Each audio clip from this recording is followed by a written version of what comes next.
Welcome. Thank you so much for joining us. It's an honor to be here today with Secretary of Transportation Pete Buttigieg and the Nature Conservancy's Chief Scientist Katharine Hayhoe. I'd like to start right in with questions to each of you. Transportation is the largest emitting sector of greenhouse gas emissions in the United States, and you each are involved in generational projects to address the emissions from transportation.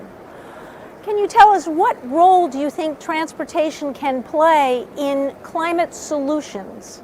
And we'll start with Secretary Buttigieg. Great. Well, thank you, and it's a real honor to be with you. I've been looking forward to this. I trust everybody can hear us. I feel like it's a silent disco of sorts.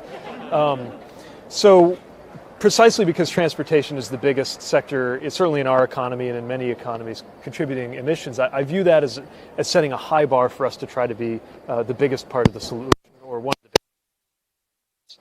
That means implementing what's already out there more quickly. Electric vehicles, for example, which is a very big part of this administration's policy for surface, but also recognizing the importance of acting on those hard-to-abate sectors, like maritime, like aviation. Everybody can picture and access, or at least see an electric vehicle. Nobody's yet seen an electric airliner, but the steps that we took today, joining the International Coalition on Aviation, both working toward long-term solutions for zero-emission aviation, and in the near term, doing much more with sustainable aviation fuels, coupled with what we're doing in the maritime sector, which pound for pound is about as carbon non-intense as it gets, but because of how much of it happens and because of the sheer volumes of dirty fuel oil being burned is a huge part of the challenge.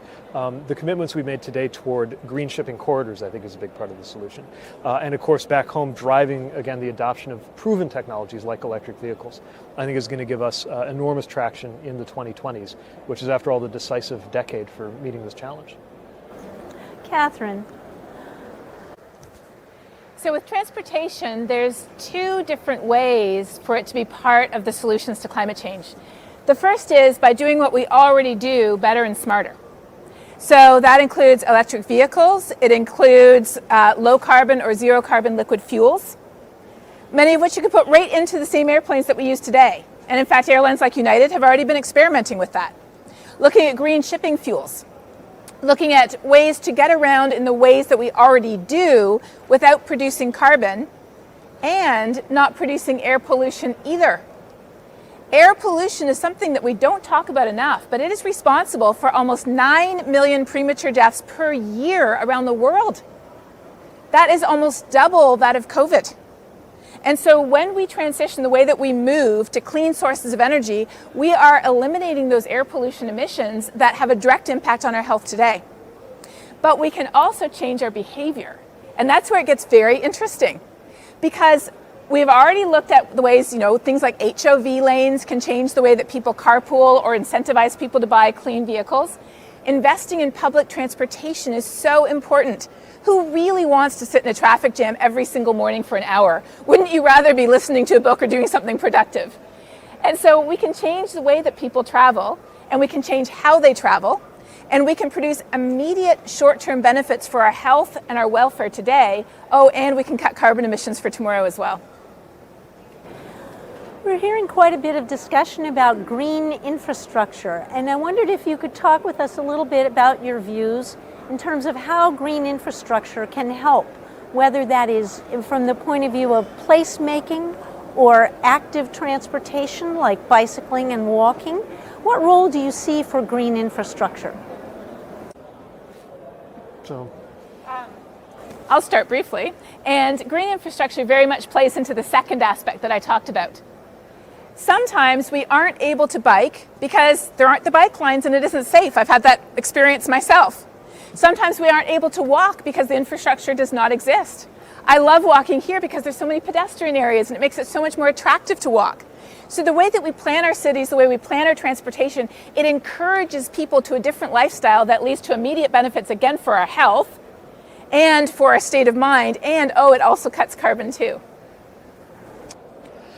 Let me just add to that, because I think you hit on a really important point, which is that the built environment, the design of our infrastructure shapes our choices. You and I are both very familiar with South Bend, Indiana, my hometown. You lived there for a while. It's where I grew up. And characteristically of a lot of mid-sized Midwestern cities, it's very much organized around needing a car to get from place to place. I grew up there, and then I lived in some other cities, lived in the UK, and then went back. And when I got my job as mayor, one day a light bulb went off, and I think my car was in trouble or something. I thought I'll just walk to work. It was about a mile. A distance where if I were in Chicago or Oxford, it would not have occurred to me to drive. And yet that very same distance is one where it might not have occurred to one to walk, simply because of the design, the culture, the perception of safety, the reality of safety, which is very important for active transportation. And so as I started to form the habit of biking to work a lot across that mile, I began to really think about the choices we make and how it can create an environment, again, both in terms of the perception and the actual mechanics that affect choices. So I mention that because in addition to the technologies we need to deploy, and a lot of green infrastructure is about technologies like charging stations, right? Or clean electric buses. But a lot of it also is about shaping behavior, not by wagging our finger at people and saying, you've been bad, do this differently, but making it a little more easy and natural to make a choice that is also beneficial from a climate and health perspective. And that's why I think we need to think about smart infrastructure that may not even on its face look green or be described or advertised as green. In the bipartisan infrastructure bill that just passed, the biggest investment in infrastructure in my lifetime in the United States, I would argue that the public transit title is actually a climate title. And it's not that we tricked anybody or snuck it in. It's just that transit policy is climate policy. And even traditional, so to speak, public transit is also a major investment in our climate future. It is green infrastructure, whether we call it that or not. Mm-hmm. Catherine. I would completely agree. Climate policy is human policy. We care about it because it affects the water we drink and the food we eat and the way that we travel and the way that we live our lives. So what mother does not want their child to be on a school bus that's powered by clean energy so their children are not breathing in the pollution? What father does not want their child to be able to play outside without breathing in the fumes from the vehicles that are passing by? In South Bend, we actually picked our home so that we could walk places. And do you know how hard it was to pick that home? It was the only home available, but I wanted to be able to walk places because that's such an important part of living your life, knowing your neighborhood, greeting your neighbors, being embedded in the society that we live in. And the infrastructure bill absolutely is a climate bill, but it's an infrastructure bill. And we need resilient infrastructure. We need infrastructure that not only provides for us, but that is resilient to the impacts of a changing climate. Because right now, our infrastructure was built for a planet that no longer exists. Climate is changing faster now than any time in the history of human civilization on this planet. Our infrastructure is already vulnerable. It is already crumbling. It already gets a failing grade from the American Association of Civil Engineers.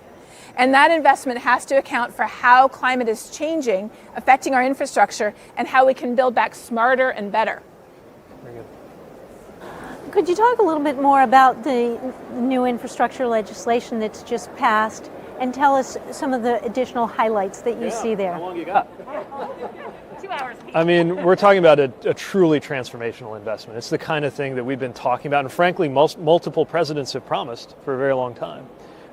And we finally have a chance to actually do it.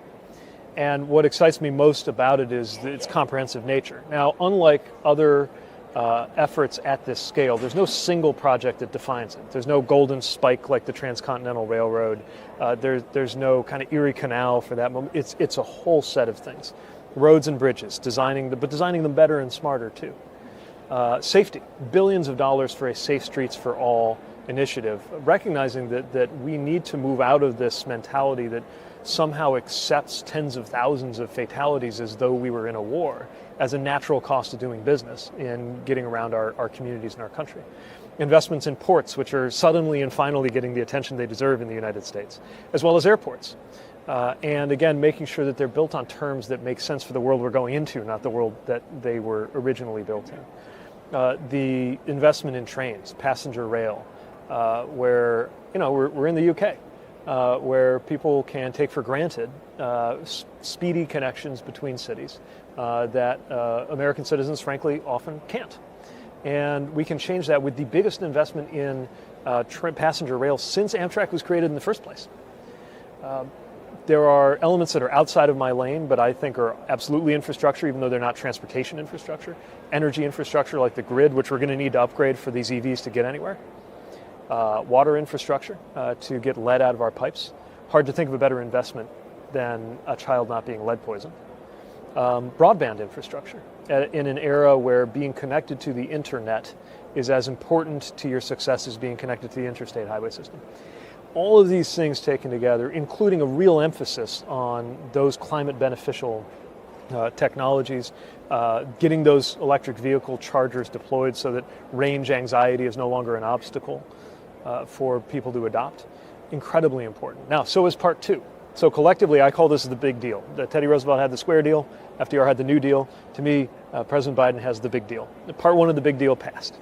Part two includes things like the incentives that will buy down the cost of electric vehicles, so it's not a luxury item.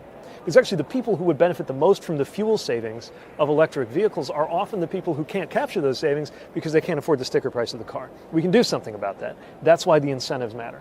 To take just one example of the many, many good policies in part two. So I'm excited about both of them, but of course as a department, mindful of the obligation to get to work and deploy them effectively and responsibly, which will be consuming all of us at DOT for as long as I'm there, I think.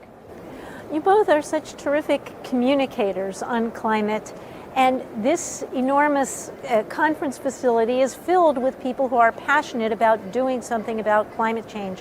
What advice would you have for them? How would you like to see them communicating about climate change? Catherine. There's a lot of smart people who know a lot about climate change, but the most effective conversations begin from the heart. So whoever we are, there are people we love, places we love, things that we're passionate about. And those are the best places to begin our conversations with other people who share those values. So I'm a parent, and I often begin conversations, as we probably could ourselves, about our kids, and about how much we care about them and about how concerned we are for their future.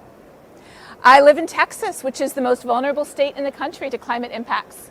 And so beginning with a sense of place can be so powerful.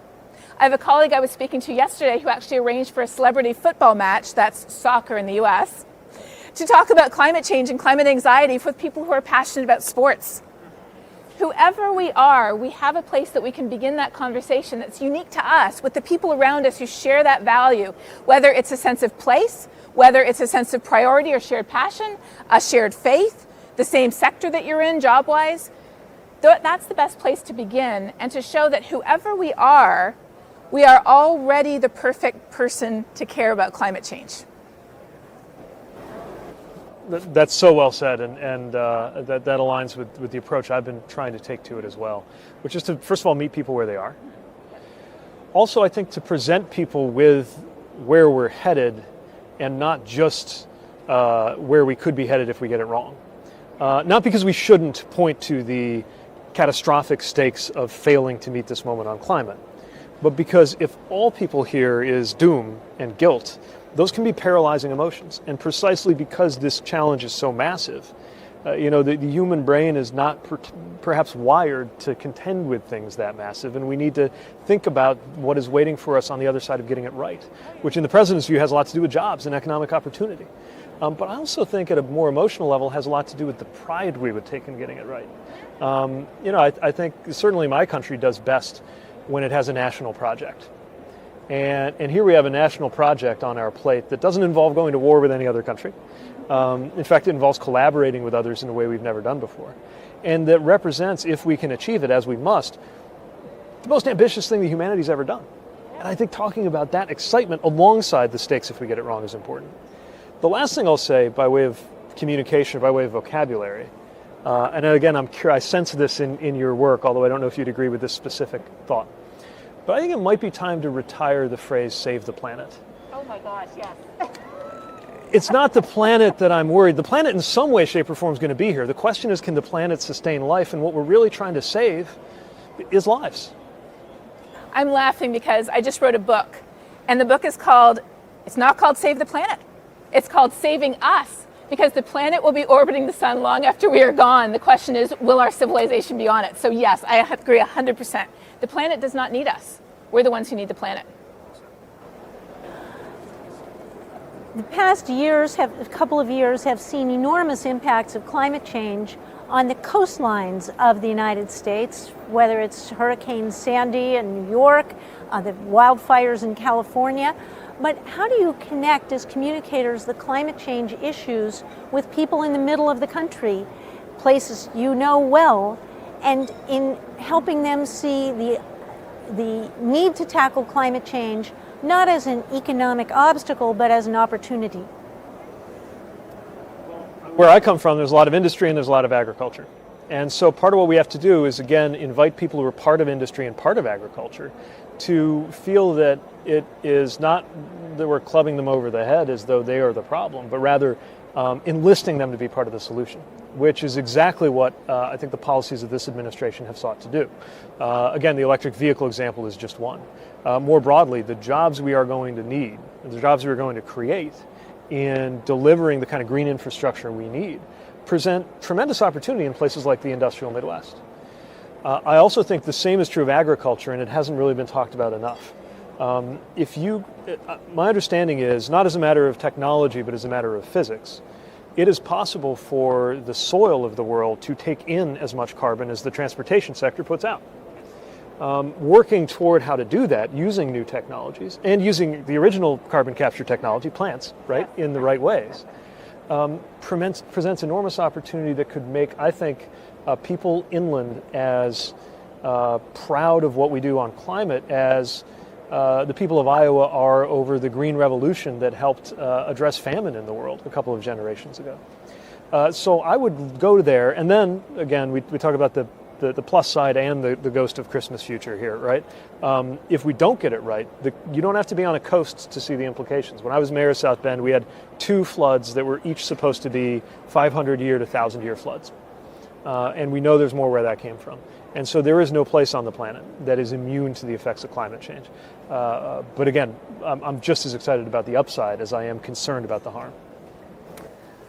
I can verify both the floods, since my basement was one of the ones flooded, as well as what you just said about carbon emissions. The soil and nature has the potential to take up as much carbon as the transportation sector emits. And that is no reason not to cut emissions in the transportation sector.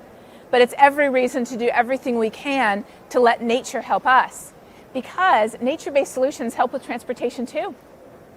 When we look at flood reduction, when we look at protecting our coastal infrastructure, when we look at providing shade for people and improving air quality and protecting our infrastructure, nature is with us. Nature wants to help us. So when you green urban areas, it improves air quality, it improves flood control, it improves people's physical and mental health. Oh, and it takes up carbon too. When you restore coastal wetlands, it filters water, it provides habitat, it reduces storm surge, protects the infrastructure, and it takes up carbon too.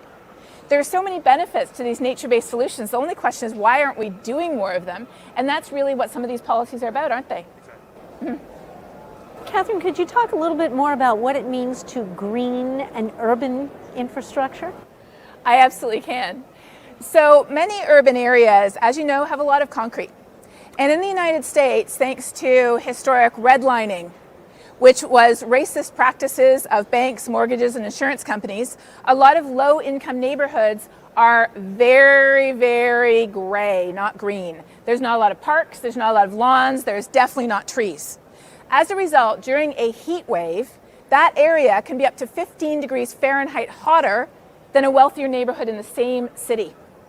And heat waves carry a tremendous toll on our health, on the air we breathe, on people with asthma and respiratory disease, on people who are very young or very old.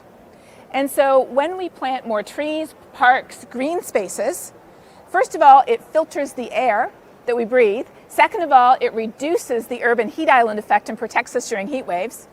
It provides pervious surfaces that take up the water when it falls. Oh, and again, it takes up carbon too. But that's almost like a +1 at the end. We have all these benefits that these types of green solutions do, and they are fair because they address the people who are most vulnerable to climate impacts.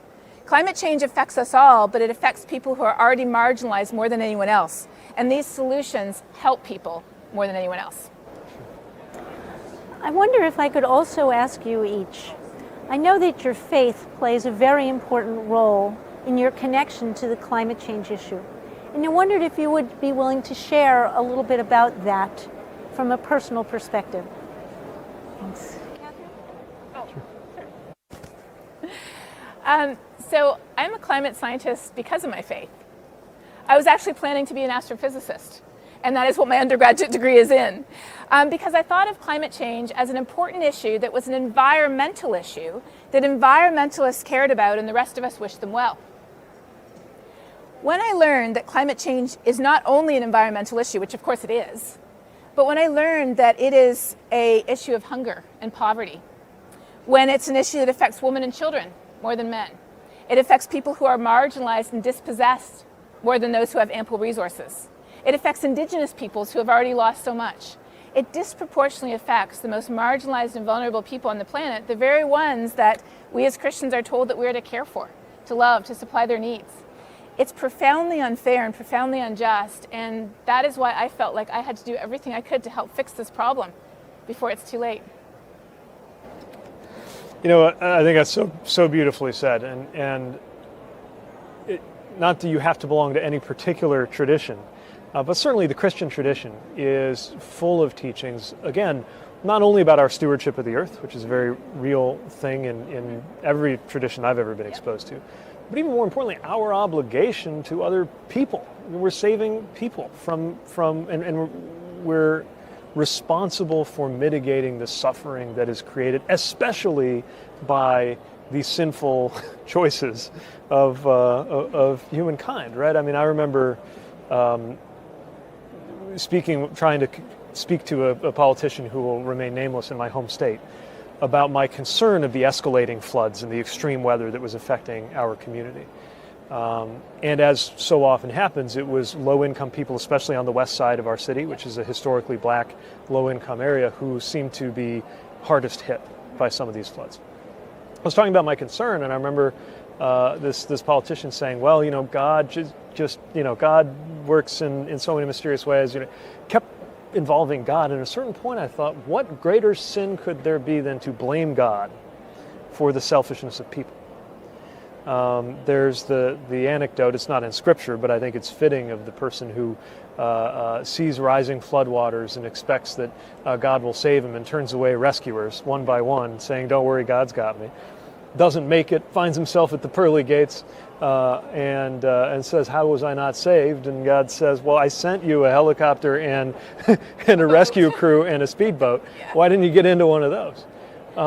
Yes. So whatever tradition you belong to, you know, I think anyone that calls on us to take moral responsibility for the well-being of other people, again, the people, not just the planet, calls on us to make choices that are compatible with that, to press ourselves and one another to make those choices. And to see that there is a kind of salvation in the rescue of a trajectory that is now going in such a tough place. I mean, you go all the way back. Sorry, I don't want to get weird, but you go all the way back to you know, the epic of Gilgamesh. I mean, the rising waters and extreme weather events have been part of human means of connecting with their universe and human fears for the entire time. And there's always somebody, there's always a prophet, Yes. or a voice of some kind, a warning about what's coming next. Now, I don't think any of those epic or scriptural traditions envision the IPCC. But we have been given our warnings. Now it's time to do something about them. That's true. One of the most interesting books I read over the pandemic was a book about scientists as prophets, basically sounding the alarm and saying we must change our ways. And you're so right, every major religious tradition has something about stewardship or caring for nature, for other living things, and caring for our sisters and our brothers who are less fortunate than us. And really, I think that's a human characteristic. No matter who we are, no matter what we would or wouldn't call ourselves, when we see someone suffering, when we see someone in pain, we know that we want to do everything we can to help. And so putting that human face on climate change and helping people see, again, it isn't about saving the planet itself. It is about saving us and many of the other living things that share the planet with us. That's when it becomes real. We just have a couple of minutes left. These are such beautiful words and such inspiring words. I wonder if there's anything further you would like to say to the young people who are flooding the hallways here, who are flooding the streets outside in demonstrations, who are demanding that adults take climate action. What would you say to them from the perspectives that you've just described? So, first of all, we hear you. We're there with you. And especially to those who are skeptical to the point of pessimism about whether our political and economic systems are even capable of solving this challenge in time to make their lives secure, we recognize the obligation that comes with that.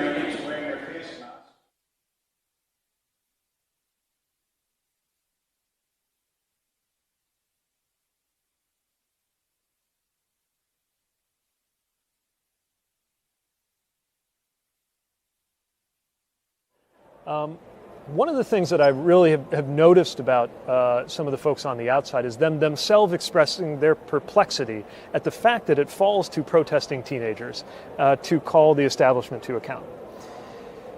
The secret about the establishment is most people who are in it don't think of themselves as the establishment.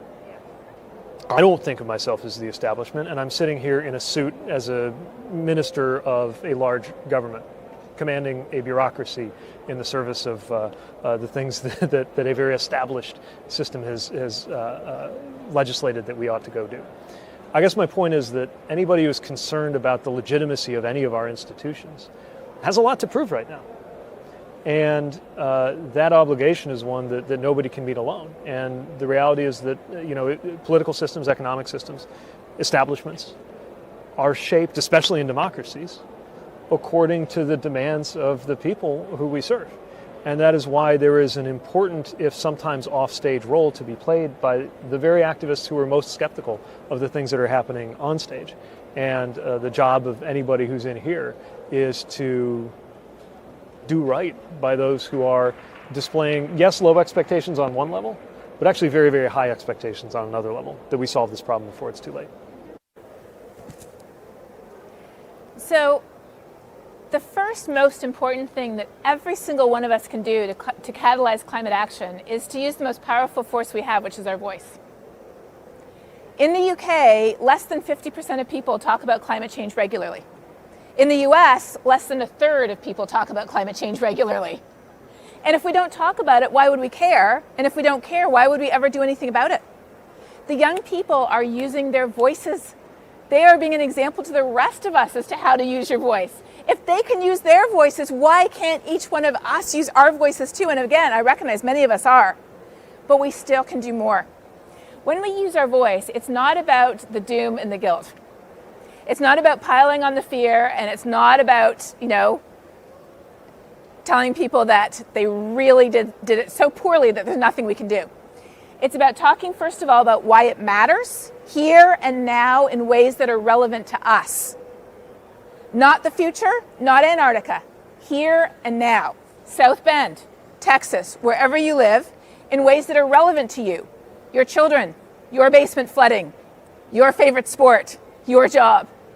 But then the other half of the coin is this, talking about positive, constructive solutions.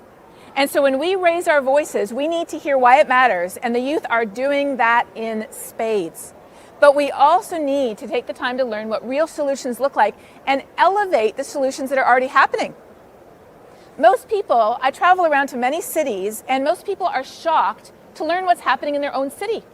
Most people do not even know what is happening in their own city, or what's happening in the place where they work, or what's happening with schools or universities or churches. People don't know this, and so that's why we feel like we can't fix this problem. So when we use our voice, talk about why it matters, but also do your research and find a really amazing, inspiring example, and there are hundreds of them, thousands of them, about a difference that's being made at the local scale, and share that, because that is what gives us hope. Thank you both so much, Secretary Buttigieg, Dr. Hayhoe. Please join me in thanking Secretary Buttigieg and Dr. Hayhoe.